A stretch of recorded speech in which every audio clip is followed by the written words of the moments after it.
जैसा कि स्टूडेंट आप लोग जानते हैं कि सीएनसी मशीन होती क्या चीज़ है। सीएनसी मशीन का फुल फॉर्म होता है CNC, computer numerical control machine. इसके काफ़ी सारे भाग होते हैं। वैसे आज आने वाले समय में हम लोग जानते हैं कि सीएनसी मशीन एक इंडस्ट्री के लिए बहुत ही ज़रूरी है, क्योंकि बिना इसके किसी भी तरह के कोई पॉसिबिलिटीज़ नहीं होती हैं। वैसे कि इसके बेसिकली पार्ट्स कौन कौन से होते हैं, जैसे कि मशीन कंट्रोल यूनिट होती है जो कि हमारे सारे कंट्रोल करती हैं। प्रोग्राम होता है, कैसे प्रोग्रामिंग करनी है, इन सब चीज़ों के बारे में हमें जानना होता है। मशीन टूल, जब मशीन टूल के बारे में बात करते हैं, क्या हमारा मशीन टूल होता है, कैसे होता है, इन सब चीज़ों के बारे में हम जानते हैं। मशीन कंट्रोल यूनिट क्या होती है, इसके बारे में हमें जानना बहुत ज़रूरी होता है। मशीन कंट्रोल यूनिट होती है कि जो कि हमारे सारे मशीन कंट्रोल जो कि सब कुछ होता है उसको कंट्रोल करती है। जैसे कि यहाँ पर दिखाया गया है कि सबसे पहले हमारा इनपुट यूनिट होता है। इनपुट यूनिट जो होता है हमारा टेप रिकॉर्डर में जाता है, फिर मेमोरी भंडारण में जाता है, फिर कंप्रेशर में जाता है, फिर सर्वो मोटर फीडबैक उपकरण के रूप में जाता है। तो इन सब चीज़ों के बारे में हमारा सब कुछ जानना बहुत ज़रूरी होता है, क्योंकि हमारी इंडस्ट्री के लिए ये बहुत ज़रूरी है कि हम किस चीज़ पर कितना वर्क कर रहे हैं, कितना वर्क नहीं कर रहे हैं, ये बहुत ज़्यादा ज़रूरी है। अतः इन सब चीज़ों के बारे में आप बहुत सही से जाने तो ज़्यादा अच्छा है।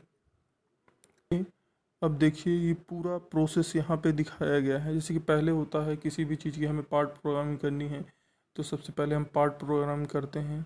पार्ट प्रोग्रामिंग करने के बाद उसमें जैसे कि मशीन कंट्रोल यूनिट होता है वो हमारा जाता है और उस पर सारी जो यूनिटें होती हैं उसको कंट्रोल करती हैं। कंट्रोल करने के बाद उसे देती हैं, फिर मशीन उस चीज़ को परफॉर्म करता है। तो सारी परफॉर्मेशन हमारी होती है, उसके बाद हम सारा कुछ वर्क करते हैं। फिर हमारा टेप रिकॉर्डर होता है, टेप में सब कुछ रिकॉर्ड करते हैं। फिर इंटरप्रेटर होता है, उसको हम सारा कंट्रोल देते हैं, क्या कैसा करना है क्या नहीं करना है, इन सब चीज़ों के बारे में सब कुछ जानना पड़ता है। अब जैसे इसके लाभ क्या होते हैं, कटाई टूल पर नियंत्रण संभव होता है, उत्पादन लीड समय कम होता है, त्रुटियाँ कम होती हैं। अब इस वीडियो में हम देखते हैं ऊर्जा प्रबंध की कार्यविधि क्या होती है। ऊर्जा प्रबंध एक परिवर्तन और घटना ही नहीं, बल्कि यह लक्ष्यों को पूरा करने का एक अभियान है।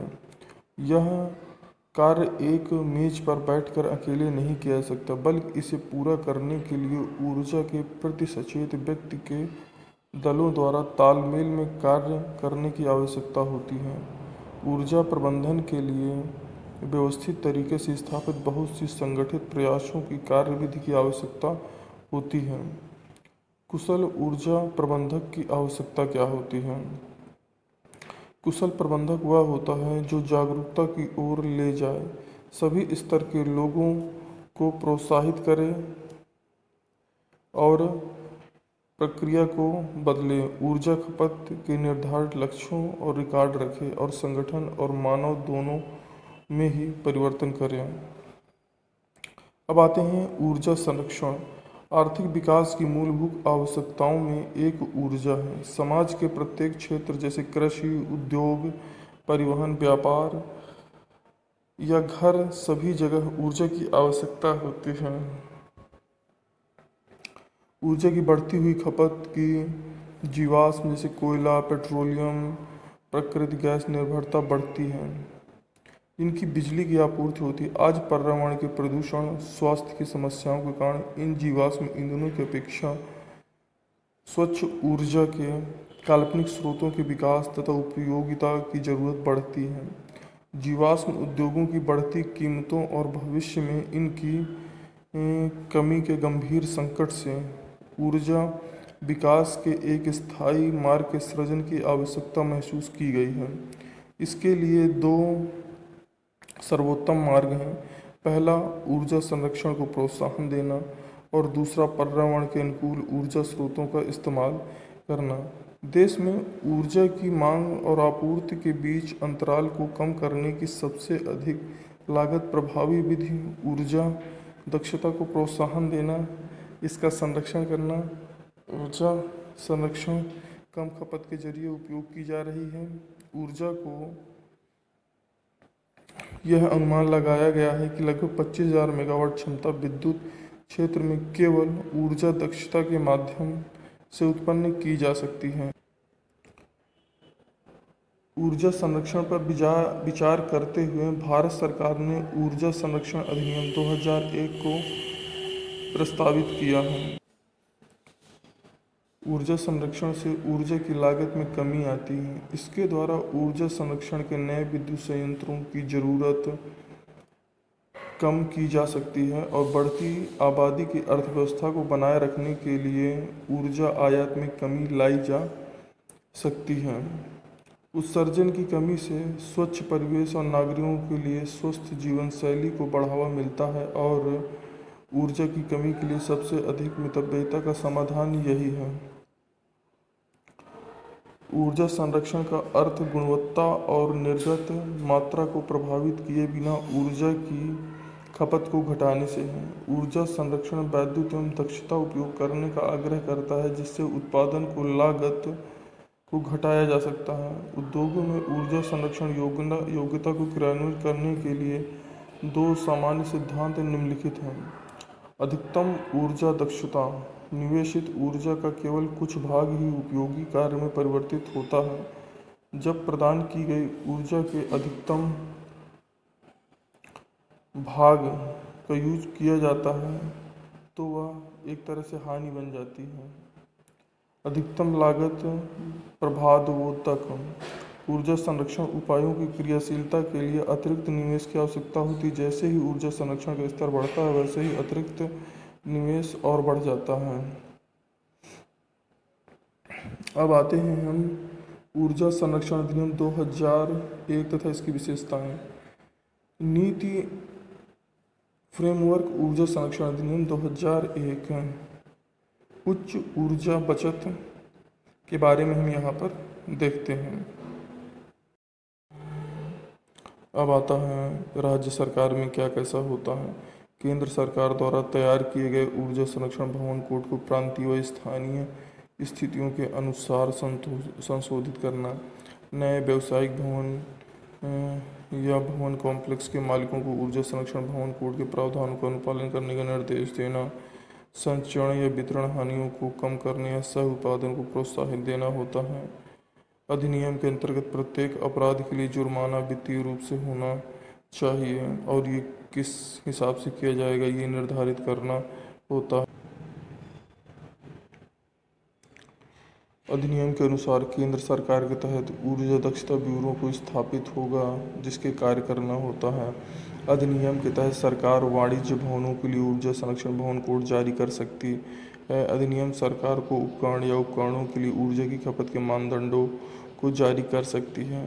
विधेयक अधिनियम के तहत किए गए अपराधों के लिए निर्दिष्ट दंड को जारी कर सकती है। ये सारे कार्य राज्य सरकार के द्वारा किए जाते हैं। ऊर्जा संरक्षण अधिनियम 2001 के मुख्य अंश क्या क्या हैं ये हम देखते हैं। इस अधिनियम के तहत ऊर्जा दक्षता ब्यूरो की स्थापना दिनांक 1/3/2002 को हुई थी।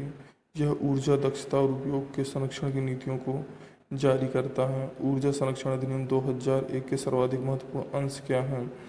यह प्रत्यक्ष नामित उपभोक्ताओं के लिए ऊर्जा दक्षता उपयोग हेतु प्रमाणित ऊर्जा प्रबंधकों को नियुक्त करती है।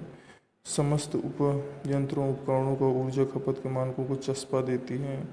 राज्य स्तरीय सरकार को क्षेत्रीय स्थानीय मौसम के सिपाहियों स्थितियों के आधार पर ऊर्जा संरक्षण भवन अनुरोध करती है। मानक तथा लेबलिंग क्या होता है। बी की स्टार रेटिंग योजना को मानवीय पावर मंत्री द्वारा 2006 को लागू किया गया था। यह योजना फिलहाल निम्न में लागू की गई है। कमरा वातानुकूलन, पंखे, कलर ये सब चीज़ों में लागू होती हैं। इस प्रकार हमारा ये चैप्टर ख़त्म हो जाता है और इसके तहत कुछ क्वेश्चन बनते हैं जो हमें करने ज़रूरी होते हैं। जैसे ऊर्जा प्रबंधन क्या है। इसके तहत हम देखते हैं कि किस प्रकार से हम ऊर्जा को प्रबंधित कर सकते हैं, कहाँ पर हमें कितनी ऊर्जा की आवश्यकता है कितनी नहीं, उसी हिसाब से हम ऊर्जा का उपयोग करेंगे। ऊर्जा प्रबंधन दल के कर्तव्य क्या होते हैं, कार्य क्या होते हैं, वो अपने अपने काम कैसे करते हैं, ऊर्जा प्रबंधन का सिद्धांत क्या होता है, उसी हिसाब से सारी चीज़ों को करना होता है। ऊर्जा संरक्षण विभिन्न सिद्धांतों को लिखना है। ऊर्जा संरक्षण अधिनियम क्या होता है उसके बारे में लिखना है। ऊर्जा संरक्षण अधिनियम के महत्वपूर्ण अंशों के बारे में लिखना है। संरक्षण तथा लेबलिंग क्या होती है उसके बारे में हमें समझाना है। ये सब कुछ हमको करना होता है, तो ये हम इसके अंतर्गत लाते हैं। तो मतलब कहने का ये है कि ऊर्जा संरक्षण जो हमारा होता है उसमें बहुत ही ज़्यादा ज़रूरी है, और जो भी हो रहा है इसके बारे में हमें जानना भी बहुत ज़्यादा ज़रूरी है। तो ये वाला चैप्टर हमारा यहीं पर समाप्त होता है student. Thank you for watching मी, और मैं ये कहूँगा कि मेरा चैनल सब्सक्राइब कर ले जिससे कि अगले आने वाली वीडियो आपको समय पर मिल सके। धन्यवाद। मानक और लेबलिंग का कार्य सुनिश्चित करना है। पहले से सूचित उपकरणों के लिए न्यूनतम ऊर्जा खपत तथा कार्य करने के लिए मानकों का विकास करना होता है। ऐसे उपकरणों का निर्माण, बिक्री और आयात पर रोक लगाना जो मानकों के अनुरूप नहीं है। ये सब मानक और लेबलिंग का काम होता है। उपभोक्ताओं को लाभ के बारे में जानकारी देना कि क्या इसमें आपको लाभ होगा क्या नहीं होगा, आपको किस तरह से चीज़ों को मैनेज करना है, ये सब देना काम होता है। नामित उपभोक्ता। ऊर्जा संरक्षण अधिनियम के तहत नामित उपभोक्ता के मुख्य प्रावधान। सरकार ऊर्जा गहन उद्योग अन्य प्रतिष्ठानों को नामित उपभोक्ता के रूप में अधिसूचित करेगी। अधिनियम की अधिसूची ऐसे नामित उपभोक्ता की सूची प्रदान करेगी जो मूल रूप से गहन उद्योग, रेलवे, पोर्ट ट्रस्ट, परिवहन सबके लिए होता है। नामित उपभोक्ता मान्यता प्राप्त ऊर्जा लेखा परीक्षण से ही संचालित एनर्जी का ऑडिट करेगा। नामित उपभोक्ताओं द्वारा केवल निर्धारित योग्यता वाले ऊर्जा प्रबंधकों की नियुक्ति किया जाएगा। नामित उपभोक्ता केंद्र सरकार द्वारा निर्धारित ऊर्जा खपत के मानदंडों और मापकों का पालन करेगा। नीतिगत विश्लेषण, परियोजना प्रबंधन, वित्त पोधक ये सब करना पड़ता है। ऊर्जा संरक्षण भवन कोड। ऊर्जा संरक्षण भवन कोड से संबंधित नियमों को अधिसूचित किए जाने के बाद वाणिज्य भवनों के लिए संबंधित राज्यों द्वारा स्थानीय जलवायु परिस्थितियों या अन्य कारकों के अनुरूप घोषणा किया जाना। इसके अलावा इन मामलों में 500 किलोवाट व 600 किलोवाट या इससे अधिक के व्यावसायिक उद्देश्य के लिए उपयोग किए जाना। केंद्रीय ऊर्जा संरक्षण निधि क्या होती है? ऊर्जा संरक्षण सेवाओं जैसे ठेका कंपनियों तथा ऊर्जा सेवाओं कंपनियों को बढ़ावा देने के लिए बड़े पैमाने पर ऊर्जा सेवा वितरण यंत्र विकसित करने के लिए केंद्र में निधि की स्थापना की जाएगी, उम्मीद की जाएगी। ये सब चीज़ होती हैं।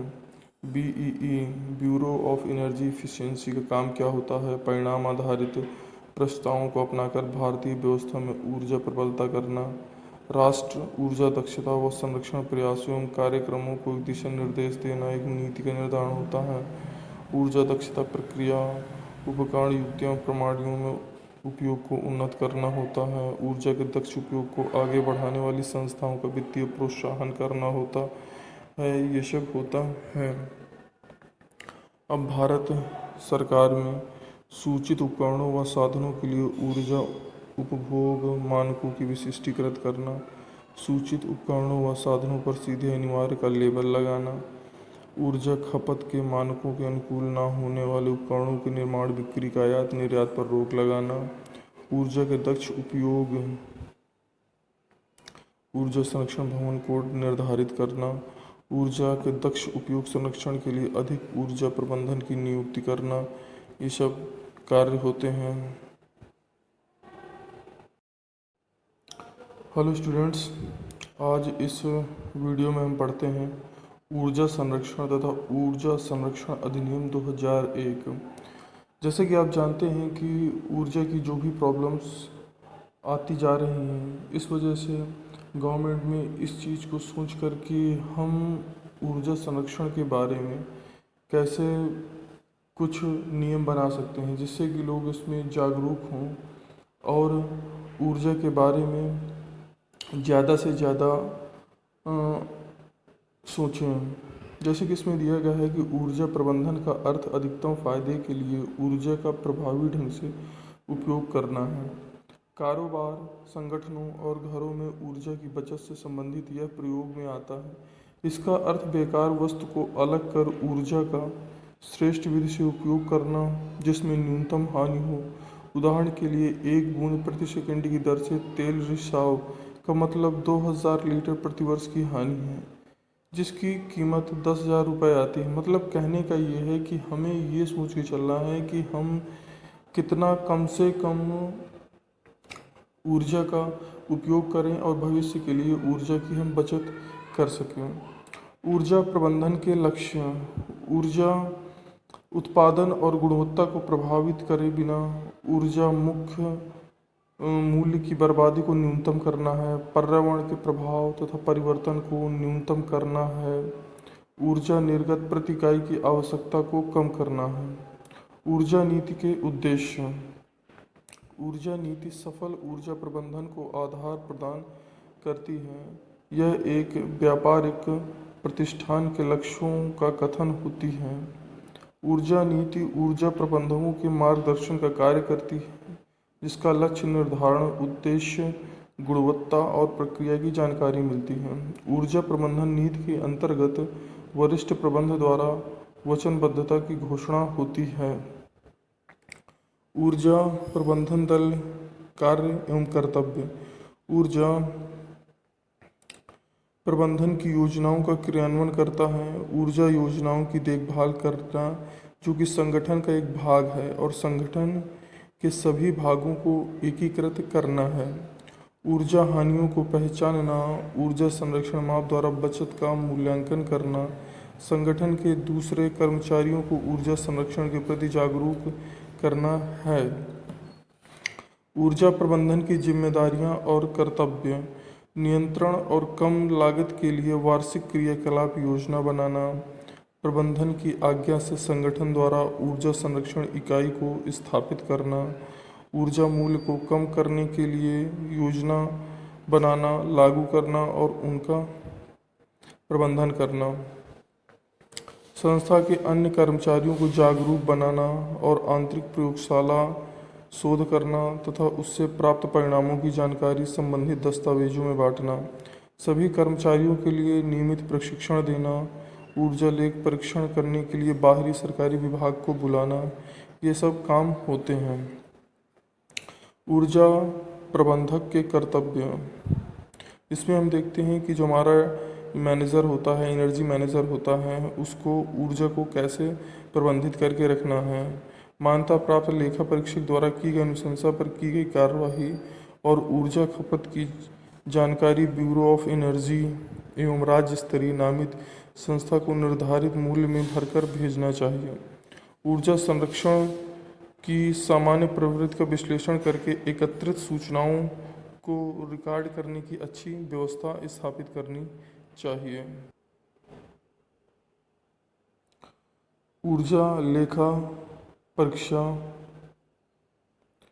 करने वाले लेखा परीक्षक के साथ सहयोग करना चाहिए। मांगी गई जानकारियां अधिनियम के तहत बोर्ड को देनी चाहिए। ऊर्जा प्रबंधन के सिद्धांत एवं कार्यनीति क्या होती हैं? ऊर्जा का उपयोग उसकी अधिकतम ऊर्जा क्षमता तक ही किया जाना चाहिए। सभी प्रकार की ऊर्जा आवश्यकता के अनुसार संभव न्यूनतम मूल्य पर उपलब्ध होना चाहिए। हानियों को कम करना चाहिए। ऊर्जा प्रबंधन की कार्यनीति के विभिन्न विवरण क्या होते हैं? उपयोग की गई ऊर्जा के प्रकार की जानकारी को सूचीबद्ध करना चाहिए। उपयोग की गई तकनीकी और मशीनों का अध्ययन करना चाहिए। आवश्यक तकनीकी और उपकरण की पहचान करना चाहिए। आवश्यक स्रोतों पर विचार विमर्श कर परिणाम करना चाहिए। वार्षिक पुनः परीक्षण करना चाहिए। मतलब कहने का ये मतलब है कि इसमें हम हर तरह से जो भी ऊर्जा के बारे में चीज़ें होती हैं कि कैसे उनको व्यवस्थित रखना है, उन सब चीज़ों के बारे में हम करते हैं। अब इस वीडियो में हम देखते हैं ऊर्जा प्रबंध की कार्यविधि क्या होती है। ऊर्जा प्रबंध एक परिवर्तन और घटना ही नहीं बल्कि यह लक्ष्यों को पूरा करने का एक अभियान है। यह कार्य एक मेज पर बैठकर अकेले नहीं किया जा सकता, बल्कि इसे पूरा करने के लिए ऊर्जा के प्रति सचेत व्यक्ति के दलों द्वारा तालमेल में कार्य करने की आवश्यकता होती है। ऊर्जा प्रबंधन के लिए व्यवस्थित तरीके से स्थापित बहुत सी संगठित प्रयासों की कार्यविधि की आवश्यकता होती है। कुशल ऊर्जा प्रबंधक की आवश्यकता क्या होती है? कुशल प्रबंधक वह होता है जो जागरूकता की ओर ले जाए, सभी स्तर के लोगों को प्रोत्साहित करे और प्रक्रिया को बदले, ऊर्जा खपत के निर्धारित लक्ष्यों और रिकॉर्ड रखे और संगठन और मानव दोनों में ही परिवर्तन करें। अब आते हैं ऊर्जा संरक्षण। आर्थिक विकास की मूलभूत आवश्यकताओं में एक ऊर्जा है। समाज के प्रत्येक क्षेत्र जैसे कृषि, उद्योग, परिवहन, व्यापार या घर, सभी जगह ऊर्जा की आवश्यकता होती है। ऊर्जा की बढ़ती हुई खपत की जीवाश्म जैसे कोयला, पेट्रोलियम, प्राकृतिक गैस निर्भरता बढ़ती है। इनकी बिजली की आपूर्ति होती है। आज पर्यावरण के प्रदूषण, स्वास्थ्य की समस्याओं के कारण इन जीवाश्म ईंधनों की अपेक्षा स्वच्छ ऊर्जा के काल्पनिक स्रोतों के विकास तथा उपयोगिता की जरूरत बढ़ती है। जीवाश्म उद्योगों की बढ़ती कीमतों और भविष्य में इनकी कमी के गंभीर संकट से ऊर्जा विकास के एक स्थायी मार्ग के सृजन की आवश्यकता महसूस की गई है। इसके लिए दो सर्वोत्तम मार्ग हैं। पहला, ऊर्जा संरक्षण को प्रोत्साहन देना और दूसरा, पर्यावरण के अनुकूल ऊर्जा स्रोतों का इस्तेमाल करना। देश में ऊर्जा की मांग और आपूर्ति के बीच अंतराल को कम करने की सबसे अधिक लागत प्रभावी विधि ऊर्जा दक्षता को प्रोत्साहन देना, इसका संरक्षण करना। ऊर्जा संरक्षण कम खपत के जरिए उपयोग की जा रही है। ऊर्जा को यह अनुमान लगाया गया है कि लगभग 25,000 मेगावाट क्षमता विद्युत क्षेत्र में केवल ऊर्जा दक्षता के माध्यम से उत्पन्न की जा सकती है। ऊर्जा संरक्षण पर विचार करते हुए भारत सरकार ने ऊर्जा संरक्षण अधिनियम 2001 को प्रस्तावित किया है। ऊर्जा संरक्षण से ऊर्जा की लागत में कमी आती है। इसके द्वारा ऊर्जा संरक्षण के नए विद्युत संयंत्रों की ज़रूरत कम की जा सकती है और बढ़ती आबादी की अर्थव्यवस्था को बनाए रखने के लिए ऊर्जा आयात में कमी लाई जा सकती है। उत्सर्जन की कमी से स्वच्छ परिवेश और नागरिकों के लिए स्वस्थ जीवन शैली को बढ़ावा मिलता है और ऊर्जा की कमी के लिए सबसे अधिक मितव्ययिता का समाधान यही है।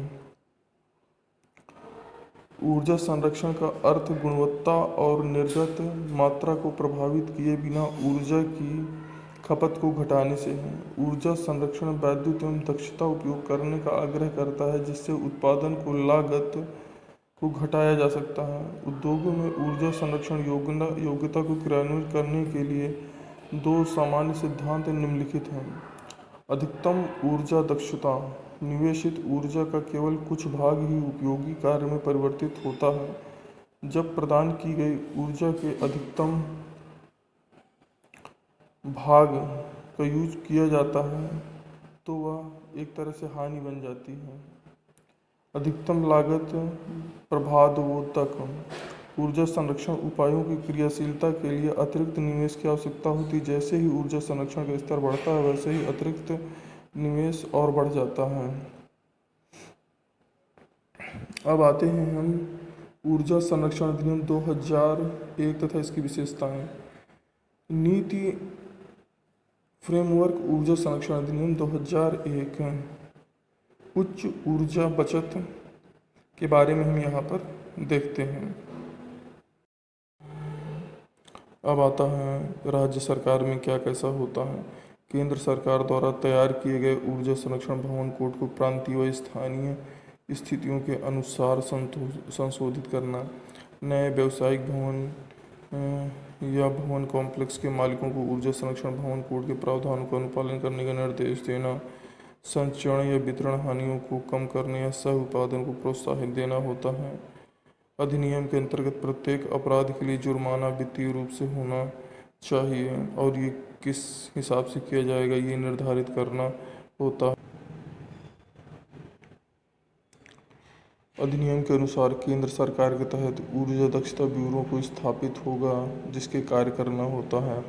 अधिनियम के तहत सरकार वाणिज्य भवनों के लिए ऊर्जा संरक्षण भवन कोड जारी कर सकती है। अधिनियम सरकार को उपकरण या उपकरणों के लिए ऊर्जा की खपत के मानदंडों को जारी कर सकती है। विधेयक अधिनियम के तहत किए गए अपराधों के लिए निर्दिष्ट दंड को जारी कर सकती है। ये सारे कार्य राज्य सरकार के द्वारा किए जाते हैं। ऊर्जा संरक्षण अधिनियम 2001 के मुख्य अंश क्या क्या हैं ये हम देखते हैं। इस अधिनियम के तहत ऊर्जा दक्षता ब्यूरो की स्थापना दिनांक 1/3/2002 को हुई थी। यह ऊर्जा दक्षता और उपयोग के संरक्षण की नीतियों को जारी करता है। ऊर्जा संरक्षण अधिनियम 2001 के सर्वाधिक महत्वपूर्ण अंश क्या हैं? यह प्रत्यक्ष नामित उपभोक्ताओं के लिए ऊर्जा दक्षता उपयोग हेतु प्रमाणित ऊर्जा प्रबंधकों को नियुक्त करती है।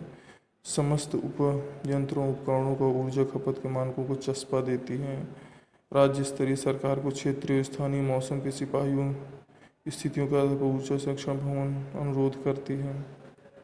मानक तथा लेबलिंग क्या होता है? बी की स्टार रेटिंग योजना को मानवीय पावर मंत्री द्वारा 2006 को लागू किया गया था। यह योजना फिलहाल निम्न में लागू की गई है। कमरा वातानुकूलन पंखे कलर ये सब चीज़ों में लागू होती हैं। इस प्रकार हमारा ये चैप्टर ख़त्म हो जाता है और इसके तहत कुछ क्वेश्चन बनते हैं जो हमें करने ज़रूरी होते हैं। जैसे ऊर्जा प्रबंधन क्या है, इसके तहत हम देखते हैं कि किस प्रकार से हम ऊर्जा को प्रबंधित कर सकते हैं, कहाँ पर हमें कितनी ऊर्जा की आवश्यकता है कितनी नहीं, उसी हिसाब से हम ऊर्जा का उपयोग करेंगे। ऊर्जा प्रबंधन दल के कर्तव्य क्या होते हैं, कार्य क्या होते हैं, वो अपने अपने काम कैसे करते हैं, ऊर्जा प्रबंधन का सिद्धांत क्या होता है, उसी हिसाब से सारी चीज़ों को करना होता है। ऊर्जा संरक्षण विभिन्न सिद्धांतों को लिखना है। ऊर्जा संरक्षण अधिनियम क्या होता है उसके बारे में लिखना है। ऊर्जा संरक्षण अधिनियम के महत्वपूर्ण अंशों के बारे में लिखना है। संरक्षण तथा लेबलिंग क्या होती है उसके बारे में हमें समझाना है। ये सब कुछ हमको करना होता है, तो ये हम इसके अंतर्गत लाते हैं। तो मतलब कहने का यही है कि ऊर्जा संरक्षण जो हमारा होता है उसमें बहुत ही ज़्यादा ज़रूरी है और जो भी हो रहा है इसके बारे में हमें जानना भी बहुत ज़्यादा ज़रूरी है। तो ये वाला चैप्टर हमारा यहीं पर समाप्त होता है। Student, thank you for watching मी। और मैं ये कहूँगा कि मेरा चैनल सब्सक्राइब कर ले जिससे कि अगले आने वाली वीडियो आपको समय पर मिल सके। धन्यवाद। मानक और लेबलिंग का कार्य सुनिश्चित करना है। पहले से सूचित उपकरणों के लिए न्यूनतम ऊर्जा खपत तथा कार्य करने के लिए मानकों का विकास करना होता है। ऐसे उपकरणों का निर्माण, बिक्री और आयात पर रोक लगाना जो मानकों के अनुरूप नहीं है, ये सब मानक और लेबलिंग का काम होता है। उपभोक्ताओं को लाभ के बारे में जानकारी देना कि क्या इसमें आपको लाभ होगा क्या नहीं होगा, आपको किस तरह से चीज़ों को मैनेज करना है, ये सब देना काम होता है। नामित उपभोक्ता। ऊर्जा संरक्षण अधिनियम के तहत नामित उपभोक्ता के मुख्य प्रावधान। सरकार ऊर्जा गहन उद्योग अन्य प्रतिष्ठानों को नामित उपभोक्ता के रूप में अधिसूचित करेगी। अधिनियम की अधिसूची ऐसे नामित उपभोक्ता की सूची प्रदान करेगी जो मूल रूप से गहन उद्योग, रेलवे, पोर्ट ट्रस्ट, परिवहन सबके लिए होता है।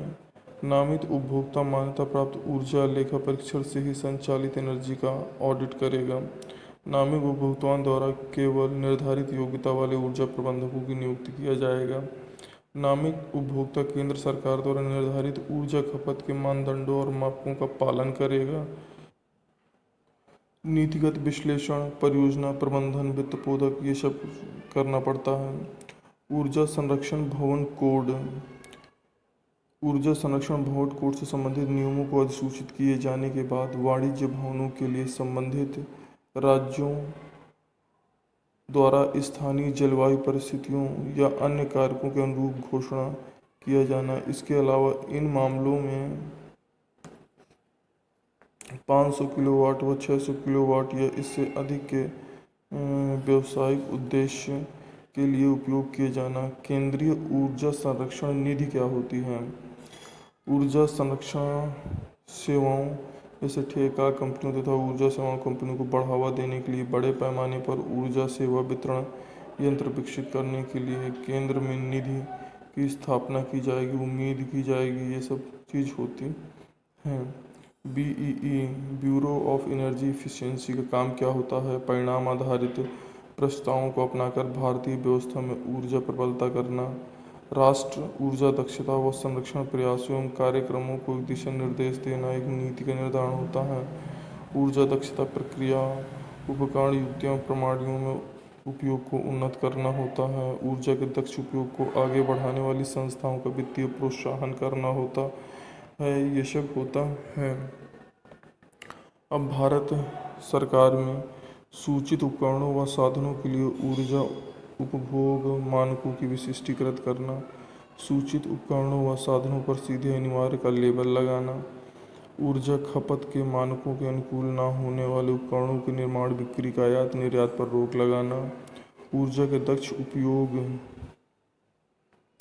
ऊर्जा संरक्षण भवन कोड निर्धारित करना, ऊर्जा के दक्ष उपयोग संरक्षण के लिए अधिक ऊर्जा प्रबंधन की नियुक्ति करना, ये सब कार्य होते हैं।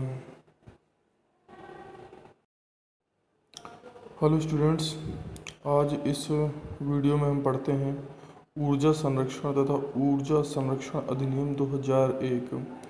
जैसे कि आप जानते हैं कि ऊर्जा की जो भी प्रॉब्लम्स आती जा रही हैं, इस वजह से गवर्नमेंट में इस चीज़ को सोच कर कि हम ऊर्जा संरक्षण के बारे में कैसे कुछ नियम बना सकते हैं जिससे कि लोग इसमें जागरूक हों और ऊर्जा के बारे में ज़्यादा से ज़्यादा सोचें। जैसे कि इसमें दिया गया है कि ऊर्जा प्रबंधन का अर्थ अधिकतम फायदे के लिए ऊर्जा का प्रभावी ढंग से उपयोग करना है। कारोबार, संगठनों और घरों में ऊर्जा की बचत से संबंधित यह प्रयोग में आता है। इसका अर्थ बेकार वस्तु को अलग कर ऊर्जा का श्रेष्ठ विधि से उपयोग करना जिसमें न्यूनतम हानि हो। उदाहरण के लिए 1 बूंद प्रति सेकंड की दर से तेल रिसाव का मतलब 2000 लीटर प्रति वर्ष की हानि है, जिसकी कीमत 10,000 रुपये आती है। मतलब कहने का ये है कि हमें ये सोच के चलना है कि हम कितना कम से कम ऊर्जा का उपयोग करें और भविष्य के लिए ऊर्जा की हम बचत कर सकें। ऊर्जा प्रबंधन के लक्ष्य ऊर्जा उत्पादन और गुणवत्ता को प्रभावित करे बिना ऊर्जा मुख्य मूल्य की बर्बादी को न्यूनतम करना है, पर्यावरण के प्रभाव तथा परिवर्तन को न्यूनतम करना है, ऊर्जा निर्गत प्रति इकाई की आवश्यकता को कम करना है। ऊर्जा नीति के उद्देश्य ऊर्जा नीति सफल ऊर्जा प्रबंधन को आधार प्रदान करती है। यह एक व्यापारिक प्रतिष्ठान के लक्ष्यों का कथन होती है। ऊर्जा नीति ऊर्जा प्रबंधकों के मार्गदर्शन का कार्य करती है, जिसका लक्ष्य निर्धारण, उद्देश्य, गुणवत्ता और प्रक्रिया की जानकारी मिलती है। ऊर्जा प्रबंधन नीति के अंतर्गत वरिष्ठ प्रबंधक द्वारा वचनबद्धता की घोषणा होती है। ऊर्जा प्रबंधन दल कार्य एवं कर्तव्य ऊर्जा प्रबंधन की योजनाओं का क्रियान्वयन करता है। ऊर्जा योजनाओं की देखभाल करना जो कि संगठन का एक भाग है और संगठन के सभी भागों को एकीकृत करना है। ऊर्जा हानियों को पहचानना, ऊर्जा संरक्षण माप द्वारा बचत का मूल्यांकन करना, संगठन के दूसरे कर्मचारियों को ऊर्जा संरक्षण के प्रति जागरूक करना है। ऊर्जा प्रबंधन की जिम्मेदारियां और कर्तव्य नियंत्रण और कम लागत के लिए वार्षिक क्रियाकलाप योजना बनाना, प्रबंधन की आज्ञा से संगठन द्वारा ऊर्जा संरक्षण इकाई को स्थापित करना, ऊर्जा मूल्य को कम करने के लिए योजना बनाना, लागू करना और उनका प्रबंधन करना, संस्था के अन्य कर्मचारियों को जागरूक बनाना और आंतरिक प्रयोगशाला शोध करना तथा उससे प्राप्त परिणामों की जानकारी संबंधित दस्तावेजों में बांटना, सभी कर्मचारियों के लिए नियमित प्रशिक्षण देना, ऊर्जा लेख परीक्षण करने के लिए बाहरी सरकारी विभाग को बुलाना, ये सब काम होते हैं। ऊर्जा प्रबंधक के कर्तव्य इसमें हम देखते हैं कि जो हमारा मैनेजर होता है, एनर्जी मैनेजर होता है, उसको ऊर्जा को कैसे प्रबंधित करके रखना है। मान्यता प्राप्त लेखा परीक्षक द्वारा की गई अनुशंसा पर की गई कार्यवाही और ऊर्जा खपत की जानकारी ब्यूरो ऑफ एनर्जी एवं राज्य स्तरीय नामित संस्था को निर्धारित मूल्य में भरकर भेजना चाहिए। ऊर्जा संरक्षण की सामान्य प्रवृत्ति का विश्लेषण करके एकत्रित सूचनाओं को रिकॉर्ड करने की अच्छी व्यवस्था स्थापित करनी चाहिए। ऊर्जा लेखा परीक्षा करने वाले लेखा परीक्षक के साथ सहयोग करना चाहिए। मांगी गई जानकारियां अधिनियम के तहत बोर्ड को देनी चाहिए। ऊर्जा प्रबंधन के सिद्धांत एवं कार्यनीति क्या होती हैं? ऊर्जा का उपयोग उसकी अधिकतम ऊर्जा क्षमता तक ही किया जाना चाहिए। सभी प्रकार की ऊर्जा आवश्यकता के अनुसार संभव न्यूनतम मूल्य पर उपलब्ध होना चाहिए। हानियों को कम करना चाहिए। ऊर्जा प्रबंधन की कार्यनीति के विभिन्न विवरण क्या होते हैं? उपयोग की गई ऊर्जा के प्रकार की जानकारी को सूचीबद्ध करना चाहिए। उपयोग की गई तकनीकी और मशीनों का अध्ययन करना चाहिए। आवश्यक तकनीकी और उपकरण की पहचान करना चाहिए। आवश्यक स्रोतों पर विचार विमर्श कर परिणाम करना चाहिए। वार्षिक पुनः परीक्षण करना चाहिए। मतलब कहने का ये मतलब है कि इसमें हम हर तरह से जो भी ऊर्जा के बारे में चीज़ें होती हैं कि कैसे उनको व्यवस्थित रखना है, उन सब चीज़ों के बारे में हम करते हैं। अब इस वीडियो में हम देखते हैं ऊर्जा प्रबंध की कार्यविधि क्या होती है। ऊर्जा प्रबंध एक परिवर्तन और घटना ही नहीं बल्कि यह लक्ष्यों को पूरा करने का एक अभियान है। यह कार्य एक मेज पर बैठकर अकेले नहीं किया जा सकता बल्कि इसे पूरा करने के लिए ऊर्जा के प्रति सचेत व्यक्ति के दलों द्वारा तालमेल में कार्य करने की आवश्यकता होती है। ऊर्जा प्रबंधन के लिए व्यवस्थित तरीके से स्थापित बहुत सी संगठित प्रयासों की कार्यविधि की आवश्यकता होती है। कुशल ऊर्जा प्रबंधक की आवश्यकता क्या होती है? कुशल प्रबंधक वह होता है जो जागरूकता की ओर ले जाए, सभी स्तर के लोगों को प्रोत्साहित करे और प्रक्रिया को बदले, ऊर्जा खपत के निर्धारित लक्ष्यों और रिकॉर्ड रखे और संगठन और मानव दोनों में ही परिवर्तन करें। अब आते हैं ऊर्जा संरक्षण। आर्थिक विकास की मूलभूत आवश्यकताओं में एक ऊर्जा है। समाज के प्रत्येक क्षेत्र जैसे कृषि, उद्योग, परिवहन, व्यापार या घर, सभी जगह ऊर्जा की आवश्यकता होती है। ऊर्जा की बढ़ती हुई खपत की जीवाश्म जैसे कोयला, पेट्रोलियम, प्राकृतिक गैस निर्भरता बढ़ती है। इनकी बिजली की आपूर्ति होती है। आज पर्यावरण के प्रदूषण, स्वास्थ्य की समस्याओं के कारण इन जीवाश्म ईंधनों की अपेक्षा स्वच्छ ऊर्जा के काल्पनिक स्रोतों के विकास तथा उपयोगिता की जरूरत बढ़ती है। जीवाश्म उद्योगों की बढ़ती कीमतों और भविष्य में इनकी कमी के गंभीर संकट से ऊर्जा विकास के एक स्थायी मार्ग के सृजन की आवश्यकता महसूस की गई है।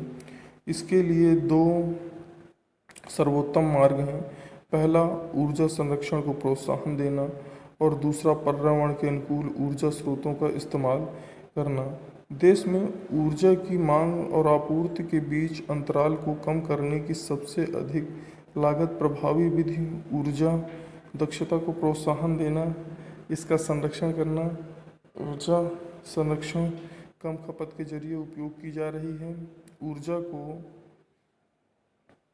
यह अनुमान लगाया गया है कि लगभग 25,000 मेगावाट क्षमता विद्युत क्षेत्र में केवल ऊर्जा दक्षता के माध्यम से उत्पन्न की जा सकती है।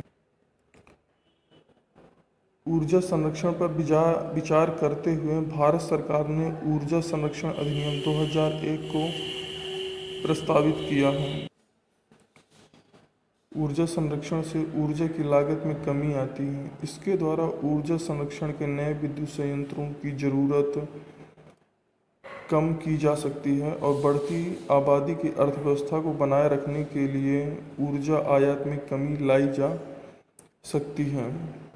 उत्सर्जन की कमी से स्वच्छ परिवेश और नागरिकों के लिए स्वस्थ जीवन शैली को बढ़ावा मिलता है और ऊर्जा की कमी के लिए सबसे अधिक मितव्ययिता का समाधान यही है। ऊर्जा संरक्षण का अर्थ गुणवत्ता और निर्गत मात्रा को प्रभावित किए बिना ऊर्जा की खपत को घटाने से है। ऊर्जा संरक्षण वैद्युत एवं दक्षता उपयोग करने का आग्रह करता है, जिससे उत्पादन को लागत को घटाया जा सकता है। उद्योगों में ऊर्जा संरक्षण योग्यता को क्रियान्वित करने के लिए दो सामान्य सिद्धांत निम्नलिखित हैं। अधिकतम ऊर्जा दक्षता: निवेशित ऊर्जा का केवल कुछ भाग ही उपयोगी कार्य में परिवर्तित होता है। जब प्रदान की गई ऊर्जा के अधिकतम भाग का यूज किया जाता है तो वह एक तरह से हानि बन जाती है। अधिकतम लागत प्रबाधवोधक: ऊर्जा संरक्षण उपायों की क्रियाशीलता के लिए अतिरिक्त निवेश की आवश्यकता होती है। जैसे ही ऊर्जा संरक्षण का स्तर बढ़ता है, वैसे ही अतिरिक्त निवेश और बढ़ जाता है। अब आते हैं हम ऊर्जा संरक्षण अधिनियम 2001 तथा इसकी विशेषताएं। नीति फ्रेमवर्क ऊर्जा संरक्षण अधिनियम 2001 उच्च ऊर्जा बचत के बारे में हम यहाँ पर देखते हैं। अब आता है राज्य सरकार में क्या कैसा होता है। केंद्र सरकार द्वारा तैयार किए गए ऊर्जा संरक्षण भवन कोड को प्रांतीय व स्थानीय स्थितियों के अनुसार संशोधित करना, नए व्यावसायिक भवन या भवन कॉम्प्लेक्स के मालिकों को ऊर्जा संरक्षण भवन कोड के प्रावधानों का अनुपालन करने का निर्देश देना, संचरण या वितरण हानियों को कम करने या सह उत्पादन को प्रोत्साहित देना होता है। अधिनियम के अंतर्गत प्रत्येक अपराध के लिए जुर्माना वित्तीय रूप से होना चाहिए और ये किस हिसाब से किया जाएगा ये निर्धारित करना होता है। अधिनियम के अनुसार केंद्र सरकार के तहत ऊर्जा दक्षता ब्यूरो को स्थापित होगा, जिसके कार्य करना होता है। अधिनियम के तहत सरकार वाणिज्य भवनों के लिए ऊर्जा संरक्षण भवन कोड जारी कर सकती है। अधिनियम सरकार को उपकरण या उपकरणों के लिए ऊर्जा की खपत के मानदंडों को जारी कर सकती है। विधेयक अधिनियम के तहत किए गए अपराधों के लिए निर्दिष्ट दंड को जारी कर सकती है। ये सारे कार्य राज्य सरकार के द्वारा किए जाते हैं। ऊर्जा संरक्षण अधिनियम 2001 के मुख्य अंश क्या क्या हैं, ये हम देखते हैं। इस अधिनियम के तहत ऊर्जा दक्षता ब्यूरो की स्थापना दिनांक 1/3/2002 को हुई थी। यह ऊर्जा दक्षता और उपयोग के संरक्षण की नीतियों को जारी करता है। ऊर्जा संरक्षण अधिनियम 2001 के सर्वाधिक महत्वपूर्ण अंश क्या हैं? यह प्रत्यक्ष नामित उपभोक्ताओं के लिए ऊर्जा दक्षता उपयोग हेतु प्रमाणित ऊर्जा प्रबंधकों को नियुक्त करती है। समस्त उपयंत्रों उपकरणों को ऊर्जा खपत के मानकों को चस्पा देती है। राज्य स्तरीय सरकार को क्षेत्रीय स्थानीय मौसम के सिपाहियों स्थितियों के आधार पर ऊर्जा संरक्षण भवन अनुरोध करती है। मानक तथा लेबलिंग क्या होता है? बी की स्टार रेटिंग योजना को मानवीय पावर मंत्री द्वारा 2006 को लागू किया गया था। यह योजना फिलहाल निम्न में लागू की गई है। कमरा वातानुकूलन, पंखे, कलर, ये सब चीज़ों में लागू होती हैं। इस प्रकार हमारा ये चैप्टर ख़त्म हो जाता है और इसके तहत कुछ क्वेश्चन बनते हैं जो हमें करने ज़रूरी होते हैं। जैसे ऊर्जा प्रबंधन क्या है, इसके तहत हम देखते हैं कि किस प्रकार से हम ऊर्जा को प्रबंधित कर सकते हैं, कहाँ पर हमें कितनी ऊर्जा की आवश्यकता है, कितनी नहीं, उसी हिसाब से हम ऊर्जा का उपयोग करेंगे। ऊर्जा प्रबंधन दल के कर्तव्य क्या होते हैं, कार्य क्या होते हैं, वो अपने अपने काम कैसे करते हैं, ऊर्जा प्रबंधन का सिद्धांत क्या होता है, उसी हिसाब से सारी चीज़ों को करना होता है। ऊर्जा संरक्षण विभिन्न सिद्धांतों को लिखना है। ऊर्जा संरक्षण अधिनियम क्या होता है उसके बारे में लिखना है। ऊर्जा संरक्षण अधिनियम के महत्वपूर्ण अंशों के बारे में लिखना है। संरक्षण तथा लेबलिंग क्या होती है उसके बारे में हमें समझाना है। ये सब कुछ हमको करना होता है, तो ये हम इसके अंतर्गत लाते हैं। तो मतलब कहने का ये है कि ऊर्जा संरक्षण जो हमारा होता है उसमें बहुत ही ज़्यादा ज़रूरी है और जो भी हो रहा है इसके बारे में हमें जानना भी बहुत ज़्यादा ज़रूरी है। तो ये वाला चैप्टर हमारा यहीं पर समाप्त होता है। Student, thank you for watching मी। और मैं ये कहूँगा कि मेरा चैनल सब्सक्राइब कर ले, जिससे कि अगले आने वाली वीडियो आपको समय पर मिल सके। धन्यवाद। मानक और लेबलिंग का कार्य सुनिश्चित करना है। पहले से सूचित उपकरणों के लिए न्यूनतम ऊर्जा खपत तथा कार्य करने के लिए मानकों का विकास करना होता है। ऐसे उपकरणों का निर्माण, बिक्री और आयात पर रोक लगाना जो मानकों के अनुरूप नहीं है। ये सब मानक और लेबलिंग का काम होता है। उपभोक्ताओं को लाभ के बारे में जानकारी देना कि क्या इसमें आपको लाभ होगा, क्या नहीं होगा, आपको किस तरह से चीज़ों को मैनेज करना है, ये सब देना काम होता है। नामित उपभोक्ता। ऊर्जा संरक्षण अधिनियम के तहत नामित उपभोक्ता के मुख्य प्रावधान। सरकार ऊर्जा गहन उद्योग अन्य प्रतिष्ठानों को नामित उपभोक्ता के रूप में अधिसूचित करेगी। अधिनियम की अधिसूची ऐसे नामित उपभोक्ता की सूची प्रदान करेगी जो मूल रूप से गहन उद्योग, रेलवे, पोर्ट ट्रस्ट, परिवहन सबके लिए होता है। नामित उपभोक्ता मान्यता प्राप्त ऊर्जा लेखा परीक्षण से ही संचालित एनर्जी का ऑडिट करेगा। नामित उपभोक्ताओं द्वारा केवल निर्धारित योग्यता वाले ऊर्जा प्रबंधकों की नियुक्ति किया जाएगा। नामित उपभोक्ता केंद्र सरकार द्वारा निर्धारित ऊर्जा खपत के मानदंडों और मापकों का पालन करेगा। नीतिगत विश्लेषण, परियोजना प्रबंधन, वित्त पोधक ये सब करना पड़ता है। ऊर्जा संरक्षण भवन कोड। ऊर्जा संरक्षण भवन कोड से संबंधित नियमों को अधिसूचित किए जाने के बाद वाणिज्य भवनों के लिए संबंधित राज्यों द्वारा स्थानीय जलवायु परिस्थितियों या अन्य कारकों के अनुरूप घोषणा किया जाना। इसके अलावा इन मामलों में 500 किलोवाट व 600 किलोवाट या इससे अधिक के व्यावसायिक उद्देश्य के लिए उपयोग किए जाना। केंद्रीय ऊर्जा संरक्षण निधि क्या होती है? ऊर्जा संरक्षण सेवाओं जैसे ठेका कंपनियों तथा ऊर्जा सेवा कंपनियों को बढ़ावा देने के लिए बड़े पैमाने पर ऊर्जा सेवा वितरण यंत्र विकसित करने के लिए केंद्र में निधि की स्थापना की जाएगी, उम्मीद की जाएगी। ये सब चीज़ होती है। BEE bureau of energy efficiency का काम क्या होता है? परिणाम आधारित प्रस्तावों को अपनाकर भारतीय व्यवस्था में ऊर्जा प्रबलता करना, राष्ट्र ऊर्जा दक्षता व संरक्षण प्रयासों एवं कार्यक्रमों को दिशा निर्देश देना एक नीति का निर्धारण होता है। ऊर्जा दक्षता प्रक्रिया, उपकरण, युक्तियों, प्रणालियों में उपयोग को उन्नत करना होता है। ऊर्जा के दक्ष उपयोग को आगे बढ़ाने वाली संस्थाओं का वित्तीय प्रोत्साहन करना होता है। ये सब होता है। अब भारत सरकार में सूचित उपकरणों व साधनों के लिए ऊर्जा उपभोग मानकों की विशिष्टीकृत करना, सूचित उपकरणों व साधनों पर सीधे अनिवार्य का लेबल लगाना, ऊर्जा खपत के मानकों के अनुकूल न होने वाले उपकरणों के निर्माण, बिक्री, आयात निर्यात पर रोक लगाना, ऊर्जा के दक्ष उपयोग ऊर्जा संरक्षण भवन कोड निर्धारित करना, ऊर्जा के दक्ष उपयोग संरक्षण के लिए अधिक ऊर्जा प्रबंधन की नियुक्ति करना। ये सब कार्य होते हैं। हेलो स्टूडेंट्स, आज इस वीडियो में हम पढ़ते हैं ऊर्जा संरक्षण तथा ऊर्जा संरक्षण अधिनियम 2001। जैसे कि आप जानते हैं कि ऊर्जा की जो भी प्रॉब्लम्स आती जा रही हैं, इस वजह से गवर्नमेंट में इस चीज़ को सोच कर कि हम ऊर्जा संरक्षण के बारे में कैसे कुछ नियम बना सकते हैं जिससे कि लोग इसमें जागरूक हों और ऊर्जा के बारे में ज़्यादा से ज़्यादा सोचें। जैसे कि इसमें दिया गया है कि ऊर्जा प्रबंधन का अर्थ अधिकतम फायदे के लिए ऊर्जा का प्रभावी ढंग से उपयोग करना है।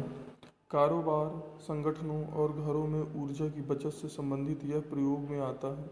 इसका अर्थ बेकार वस्तु को अलग कर ऊर्जा का श्रेष्ठ विधि से उपयोग करना जिसमें न्यूनतम हानि हो। उदाहरण के लिए 1 बूंद प्रति सेकंड की दर से तेल रिसाव का मतलब 2000 लीटर प्रति वर्ष की हानि है, जिसकी कीमत 10,000 रुपये आती है। मतलब कहने का ये है कि हमें ये सोच के चलना है कि हम कितना कम से कम ऊर्जा का उपयोग करें और भविष्य के लिए ऊर्जा की हम बचत कर सकें। ऊर्जा प्रबंधन के लक्ष्य: ऊर्जा उत्पादन और गुणवत्ता को प्रभावित करे बिना ऊर्जा मुख्य मूल्य की बर्बादी को न्यूनतम करना है, पर्यावरण के प्रभाव तथा परिवर्तन को न्यूनतम करना है, ऊर्जा निर्गत प्रति इकाई की आवश्यकता को कम करना है। ऊर्जा नीति के उद्देश्य: ऊर्जा नीति सफल ऊर्जा प्रबंधन को आधार प्रदान करती है। यह एक व्यापारिक प्रतिष्ठान के लक्ष्यों का कथन होती है। ऊर्जा नीति ऊर्जा प्रबंधकों के मार्गदर्शन का कार्य करती है, जिसका लक्ष्य निर्धारण, उद्देश्य, गुणवत्ता और प्रक्रिया की जानकारी मिलती है। ऊर्जा प्रबंधन नीति के अंतर्गत वरिष्ठ प्रबंधन द्वारा वचनबद्धता की घोषणा होती है। ऊर्जा प्रबंधन दल कार्य एवं कर्तव्य। ऊर्जा प्रबंधन की योजनाओं का क्रियान्वयन करता है। ऊर्जा योजनाओं की देखभाल करना, जो कि संगठन का एक भाग है, और संगठन के सभी भागों को एकीकृत करना है। ऊर्जा हानियों को पहचानना, ऊर्जा संरक्षण माप द्वारा बचत का मूल्यांकन करना, संगठन के दूसरे कर्मचारियों को ऊर्जा संरक्षण के प्रति जागरूक करना है। ऊर्जा प्रबंधन की जिम्मेदारियां और कर्तव्य। नियंत्रण और कम लागत के लिए वार्षिक क्रियाकलाप योजना बनाना। प्रबंधन की आज्ञा से संगठन द्वारा ऊर्जा संरक्षण इकाई को स्थापित करना। ऊर्जा मूल्य को कम करने के लिए योजना बनाना, लागू करना और उनका प्रबंधन करना। संस्था के अन्य कर्मचारियों को जागरूक बनाना और आंतरिक प्रयोगशाला शोध करना तथा उससे प्राप्त परिणामों की जानकारी संबंधित दस्तावेजों में बांटना। सभी कर्मचारियों के लिए नियमित प्रशिक्षण देना। ऊर्जा लेख परीक्षण करने के लिए बाहरी सरकारी विभाग को बुलाना, ये सब काम होते हैं। ऊर्जा प्रबंधक के कर्तव्य। इसमें हम देखते हैं कि जो हमारा मैनेजर होता है, एनर्जी मैनेजर होता है, उसको ऊर्जा को कैसे प्रबंधित करके रखना है। मान्यता प्राप्त लेखा परीक्षक द्वारा की गई अनुशंसा पर की गई कार्यवाही और ऊर्जा खपत की जानकारी ब्यूरो ऑफ एनर्जी एवं राज्य स्तरीय नामित संस्था को निर्धारित मूल्य में भरकर भेजना चाहिए। ऊर्जा संरक्षण की सामान्य प्रवृत्ति का विश्लेषण करके एकत्रित सूचनाओं को रिकॉर्ड करने की अच्छी व्यवस्था स्थापित करनी चाहिए। ऊर्जा लेखा परीक्षा करने वाले लेखा परीक्षक के साथ सहयोग करना चाहिए। मांगी गई जानकारियां अधिनियम के तहत बोर्ड को देनी चाहिए। ऊर्जा प्रबंधन के सिद्धांत एवं कार्यनीति क्या होती हैं? ऊर्जा का उपयोग उसकी अधिकतम ऊर्जा क्षमता तक ही किया जाना चाहिए। सभी प्रकार की ऊर्जा आवश्यकता के अनुसार संभव न्यूनतम मूल्य पर उपलब्ध होना चाहिए। हानियों को कम करना चाहिए। ऊर्जा प्रबंधन की कार्यनीति के विभिन्न विवरण क्या होते हैं? उपयोग की गई ऊर्जा के प्रकार की जानकारी को सूचीबद्ध करना चाहिए। उपयोग की गई तकनीकी और मशीनों का अध्ययन करना चाहिए। आवश्यक तकनीकी और उपकरण की पहचान करना चाहिए। आवश्यक स्रोतों पर विचार विमर्श कर परिणाम करना चाहिए। वार्षिक पुनः परीक्षण करना चाहिए। मतलब कहने का ये मतलब है कि इसमें हम हर तरह से जो भी ऊर्जा के बारे में चीज़ें होती हैं कि कैसे उनको व्यवस्थित रखना है, उन सब चीज़ों के बारे में हम करते हैं। मानक और लेबलिंग का कार्य सुनिश्चित करना है। पहले से सूचित उपकरणों के लिए न्यूनतम ऊर्जा खपत तथा कार्य करने के लिए मानकों का विकास करना होता है। ऐसे उपकरणों का निर्माण, बिक्री और आयात पर रोक लगाना जो मानकों के अनुरूप नहीं है, ये सब मानक और लेबलिंग का काम होता है।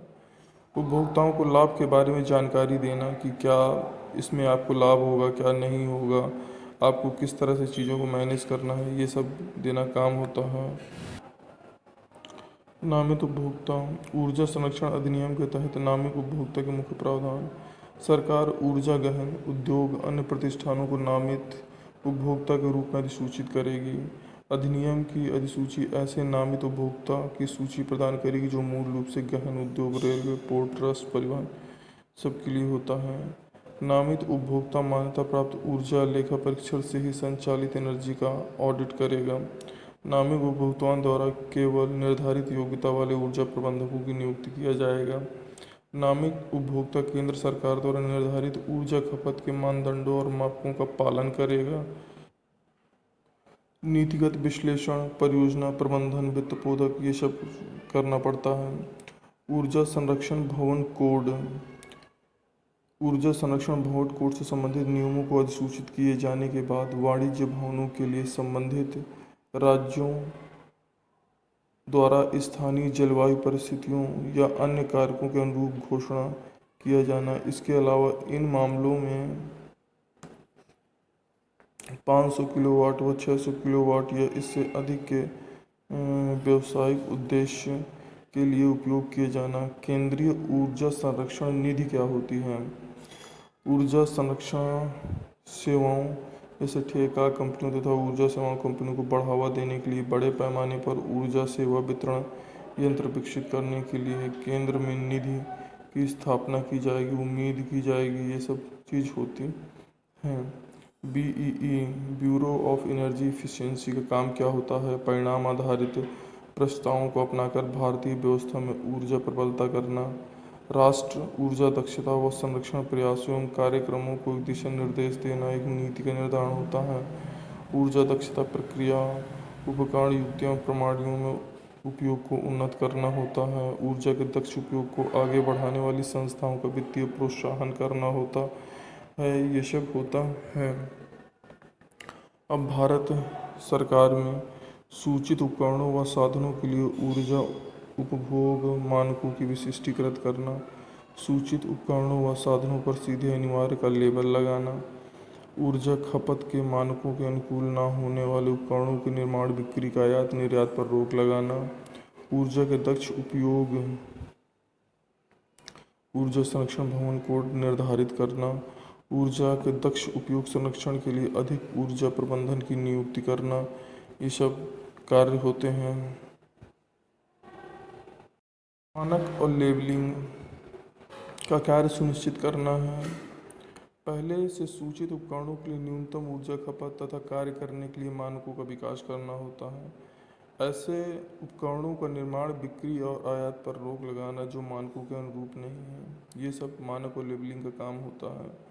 उपभोक्ताओं को लाभ के बारे में जानकारी देना कि क्या इसमें आपको लाभ होगा, क्या नहीं होगा, आपको किस तरह से चीज़ों को मैनेज करना है, ये सब देना काम होता है। नामित उपभोक्ता। ऊर्जा संरक्षण अधिनियम के तहत नामित उपभोक्ता के मुख्य प्रावधान। सरकार ऊर्जा गहन उद्योग अन्य प्रतिष्ठानों को नामित उपभोक्ता के रूप में अधिसूचित करेगी। अधिनियम की अधिसूची ऐसे नामित उपभोक्ता की सूची प्रदान करेगी जो मूल रूप से गहन उद्योग, रेलवे, पोर्ट ट्रस्ट, परिवहन सबके लिए होता है। नामित उपभोक्ता मान्यता प्राप्त ऊर्जा लेखा परीक्षण से ही संचालित एनर्जी का ऑडिट करेगा। नामित उपभोक्ताओं द्वारा केवल निर्धारित योग्यता वाले ऊर्जा प्रबंधकों की नियुक्ति किया जाएगा। नामित उपभोक्ता केंद्र सरकार द्वारा निर्धारित ऊर्जा खपत के मानदंडों और मापकों का पालन करेगा। नीतिगत विश्लेषण, परियोजना प्रबंधन, वित्त पोधक, ये सब करना पड़ता है। ऊर्जा संरक्षण भवन कोड। ऊर्जा संरक्षण भवन कोड से संबंधित नियमों को अधिसूचित किए जाने के बाद वाणिज्य भवनों के लिए संबंधित राज्यों द्वारा स्थानीय जलवायु परिस्थितियों या अन्य कारकों के अनुरूप घोषणा किया जाना। इसके अलावा इन मामलों में 500 किलोवाट व 600 किलोवाट या इससे अधिक के व्यावसायिक उद्देश्य के लिए उपयोग किए जाना। केंद्रीय ऊर्जा संरक्षण निधि क्या होती है? ऊर्जा संरक्षण सेवाओं जैसे ठेका कंपनियों तथा ऊर्जा सेवा कंपनियों को बढ़ावा देने के लिए बड़े पैमाने पर ऊर्जा सेवा वितरण यंत्र विकसित करने के लिए केंद्र में निधि की स्थापना की जाएगी, उम्मीद की जाएगी, ये सब चीज़ होती हैं। BEE bureau of energy efficiency का काम क्या होता है? परिणाम आधारित प्रस्तावों को अपनाकर भारतीय व्यवस्था में ऊर्जा प्रबलता करना, राष्ट्र ऊर्जा दक्षता व संरक्षण प्रयासों एवं कार्यक्रमों को दिशा निर्देश देना एक नीति का निर्धारण होता है। ऊर्जा दक्षता प्रक्रिया उपकरण युक्तियों प्रणालियों में उपयोग को उन्नत करना होता है। ऊर्जा के दक्ष उपयोग को आगे बढ़ाने वाली संस्थाओं का वित्तीय प्रोत्साहन करना होता है। ये सब होता है। अब भारत सरकार में सूचित उपकरणों व साधनों के लिए ऊर्जा उपभोग मानकों की विशिष्टीकृत करना, सूचित उपकरणों व साधनों पर सीधे अनिवार्य का लेबल लगाना, ऊर्जा खपत के मानकों के अनुकूल ना होने वाले उपकरणों के निर्माण, बिक्री का आयात निर्यात पर रोक लगाना। ऊर्जा के दक्ष उपयोग, ऊर्जा संरक्षण भवन कोड निर्धारित करना। ऊर्जा के दक्ष उपयोग संरक्षण के लिए अधिक ऊर्जा प्रबंधन की नियुक्ति करना। ये सब कार्य होते हैं।